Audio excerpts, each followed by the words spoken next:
What is going on, everybody? Welcome back to the channel. I'm your host, Slackers. Quick shout out to everybody that dropped by and participated in the raid boss thing over the weekend on Saturday. That was extremely awesome.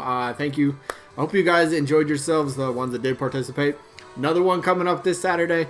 There'll be details in the Discord. You'll see that. But yeah, if you're interested in that, link to the Discord's in the description. Go ahead and click it. The raid boss video will be coming out, I'm thinking Friday. But yeah, definitely coming out this week. Most likely Friday, but that'll come out. But yeah, very, very happy, very excited with that stuff. But anyway, on to the matter at hand. We got the tournament. It's back. You know, the whole deal. Yeah, 100 characters put into a tournament each day on the channel, except Sundays. I upload one of the matches from the tournament. We'll talk about the characters, and then we'll vote for one of the two that we want to see as a playable rep in Smash Bros. Voting is a part of the rules, so you can just read all the rules yourselves on screen right about now. Alright, there they are. Number one, yes, that is a rule. Why does that have to be a rule, you ask? Well, it's simple. We have characters that are assist trophies and Mii costumes and spirits and all sorts of wacky shenanigan, all crazy weird characters, right? Basically, rule one is vote for who you personally want, right? You don't have to vote for who's necessarily more likely, just vote for who you personally would rather have between the two. But do remember you only get one vote per person, but that vote, you can use it to vote for both characters by simply typing both. If you really like both characters in the matchup for the day, or if you're having a difficult time deciding who to vote for, you're allowed to vote for whoever you want. Character A, character B, or both. All good. But the rest of the rules, double elimination tournament, meaning a character has to lose twice before being officially eliminated. Once we get to the results to determine the winner and the loser, if there happens to be a tie in the voting, we'll just flip a coin on camera. It's the fairest way to break a tie. And then each matchup voting-wise only lasts for just 1 week, so you get 7 days to get your votes in. If they don't come in on time, well, they just don't count. Pretty simple. Alright, those are all the rules, so let's get to the rest of the episode in the video, shall we? Alright, so we're back for another loser bracket result. So somebody's getting eliminated today. And the results... who was this for? The results, the matchup was for Mock Rider, who was taking on Sceptile. And it wasn't terribly close, but it was like, okay, I mean, kind of, yeah, it wasn't close, I guess. Dempsey, you're going to be happy about this one. Sceptile ended up picking up the W here. 32 votes to 18, so Sceptile advancing to the next round, so nice job. And Mock Rider, unfortunately, has been eliminated from the tournament. Sorry, Mock Rider, it happens. But, yeah, quick fun fact. Mock Rider had more votes in his last match than Chris Redfield did in his last match. That's a little crazy, right? I think more people know Chris Redfield, but that just goes to show you. You vote for who you want. I guess people don't want Chris Redfield. Okay. It's pretty simple. Anyway, congrats, Sceptile moves on. So that means we have to move on to the next match for the day. And boy, we got a doozy today. I think we got a really fine, like, this is going to be a good matchup, I honestly think. So, the matchup, Bandana Dee is back in the loser bracket already. I don't remember who Bandana Dee lost to. I'd have to go check that. It's up in the winner's bracket. I'll check it, maybe at the end or something. But, set that down, sorry. But Bandana Dee's opponent, Leon Kennedy from the Resident Evil series. So Leon's one of his comrades from the Resident Evil series. We seen Chris Redfield get eliminated last week with only 5. Will Leon get more votes than that? Probably. Is a very fun character, a character that people do talk about. But before we talk about Leon, let's talk about this guy right here, Bandana Dee. Now look, going for the past couple games, on the build-up to the game, you know, before the release of the base roster, before the release of, you know, Wii U, 3DS, and then Ultimate. Yes, I count Wii U, 3DS as one game. But before they released, Bandana Dee's name was heavily in discussion for a new playable rep.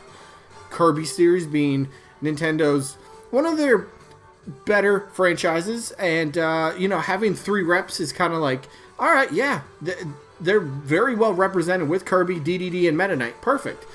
But a lot of people, myself included, really feel that the Kirby series does indeed deserve 4 reps. I mean, look, Fire Emblem has like 12, right? Or something like that, crazy. How does the Kirby series arguably more popular, I'd have to say. Again, arguably being the key word there. But being such a very prominent franchise and something that Sakurai has worked on in the past, how did they only have 3 reps? Is he looking at the Kirby series and thinking, all right, if I add something from the Kirby series, is everyone going to say it's biased because I worked on that? Well, it doesn't matter what Sakurai does. Everyone's going to say it's biased one way or the other. So who cares? That argument, throw that out of here. If Sakurai wants a Kirby rep in the game, Bandana Waddle Dee is a very fantastic choice. Very, very, very popular amongst the community. A lot of people, on the lead up to Ultimate especially, was one of the leading candidates in a lot of people's minds to be one of the newcomers this time around. Still didn't happen. A little bizarre. It's like, why? He's got a great moveset, and the moveset is something that we don't have. We don't have a spear user, a spear wielder. We don't have that in the roster. So already you have something unique that you're bringing to the game. Thumbs up, bring them into the game. So obviously it's going to have a spear. You're going to have that for a lot of stuff. Jabs, smashes, I don't know, poke attacks, I guess, if you want to. You could end up throwing the spear, because that could be like a neutral special, and you got to throw the spear. Maybe you'd end up having to go retrieve it. Or maybe you just chuck it and you have like an endless amount of spears, potentially. I don't know, that's an idea. But you got that. You could twirl the spear as a helicopter, kind of give him like a little floating effect on the way down, or maybe that's his up special. So he jumps up and then he starts twirling, and then you kind of control where he's going to land. Something like that. Does have access to like a parasol, the umbrella, so you could get that in some of the attacks as well. You could do a couple little kind of Kirby-esque sort of moves, you know, the little Kirby kicks and punches, something like that would be kind of cool. But Bandana Waddle Dee is definitely, no matter where you are in the time frame for Smash Bros, will be a character's name that will get brought up. Doesn't matter that he's a spirit right now, especially for this tournament, because you vote for who you want. You vote for who you want.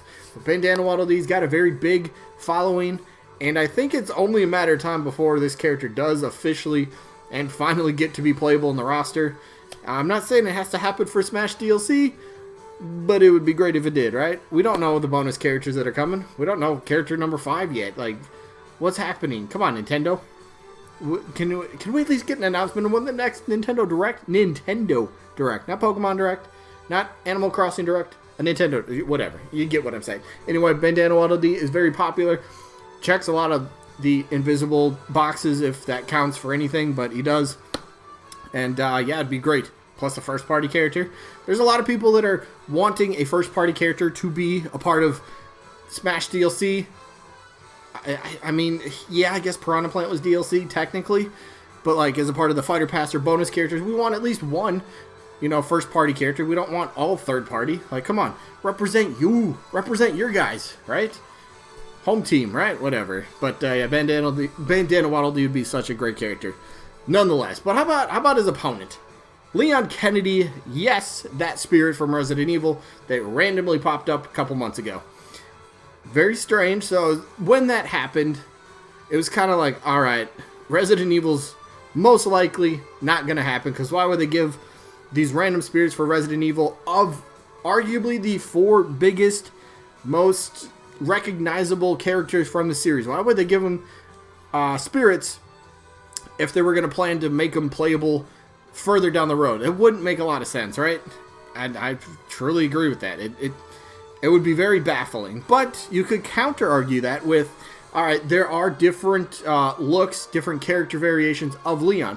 You have the Resident Evil 4 look, you have his Resident Evil 6 look, you have the new, the Resident Evil 2, the remake look of him. So you got different faces that he wears. That sounds very weird to say, but he's got different ways you could represent him. So I guess the Leon spirit that we have could just be like an alternate spirit, I suppose, because like, look, there's quite a bit of fighters, if you want to put it this way, quite a bit of fighters in the game that have multiple fighter spirits.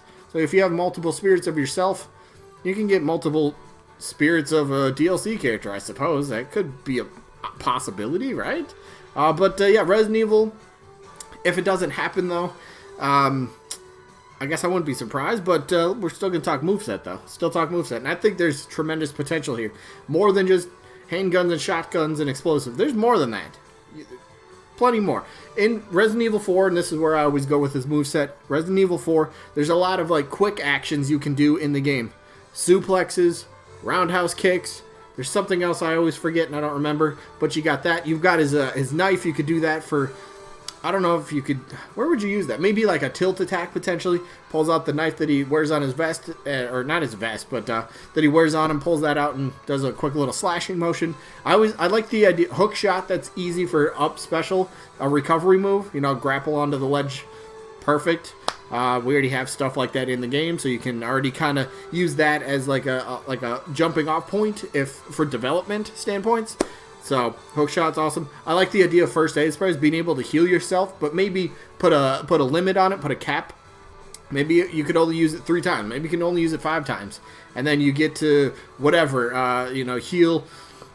I don't know, 15, 20%, something like that, whatever it might be. I don't have an official number, but something like that. You heal yourself, and it'd be kind of fun. So something like that would be awesome. And plus, grenades. You're like, all right, hand grenade, kaboomy. Okay, you don't want hand grenades? That's fine.